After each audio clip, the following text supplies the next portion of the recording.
Oke guys, Assalamualaikum warahmatullahi wabarakatuh. Perkenalkan, kami dari kelompok 9, yang mana kelompok ini tuh beranggotakan 4 orang, termasuk saya sendiri.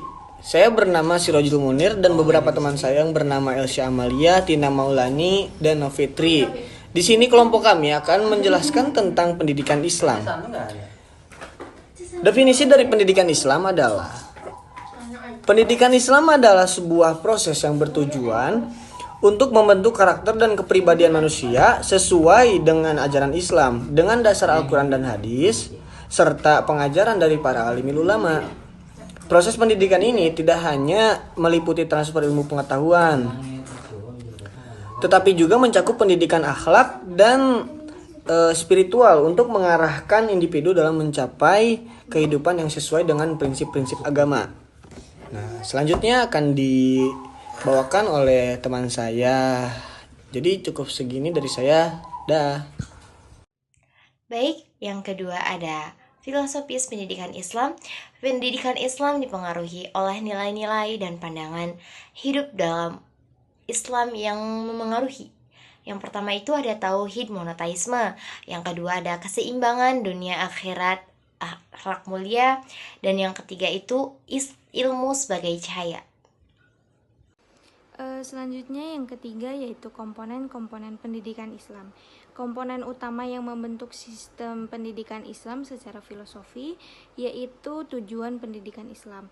Tujuan utama pendidikan Islam adalah untuk membentuk individu yang beriman, bertakwa, berilmu, berakhlak mulia, serta mampu mengamalkan ilmu dan ajaran Islam dalam kehidupan sehari-hari. Yang kedua ada sumber pendidikan Islam.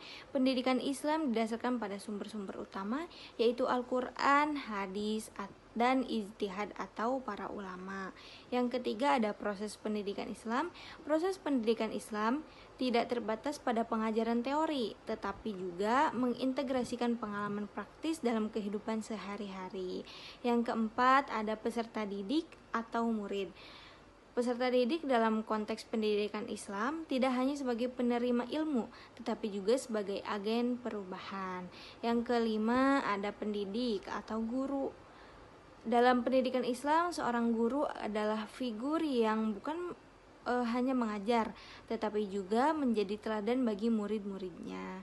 Yang keenam ada lingkungan pendidikan.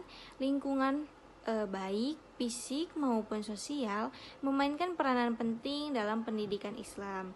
Dan yang terakhir ada evaluasi pendidikan Islam. Evaluasi dalam pendidikan Islam tidak hanya melihat aspek ilmu, tetapi juga aspek akhlak dan aspek praktik. Selanjutnya yang keempat, yaitu nilai-nilai pendidikan Islam. Pendidikan Islam mengedepankan beberapa nilai utama yang menjadi dasar dalam proses pendidikan, yaitu antara lain tauhid, ikhlas, adab, dan ukhuwah.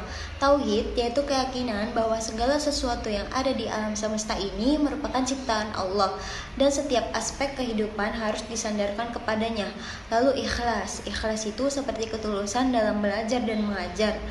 Adab mengajarkan peserta didik untuk selalu bersikap sopan santun dan menghormati sesama. Lalu ukhuwah itu menumbuhkan rasa persaudaraan dan kebersamaan antar sesama umat. Selanjutnya yang terakhir atau yang kelima yaitu tantangan pendidikan Islam di era modern. Pada era globalisasi ini, pendidikan Islam menghadapi berbagai tantangan seperti kemajuan teknologi yang cepat, perubahan pola pikir masyarakat, serta ancaman terhadap akhlak generasi muda.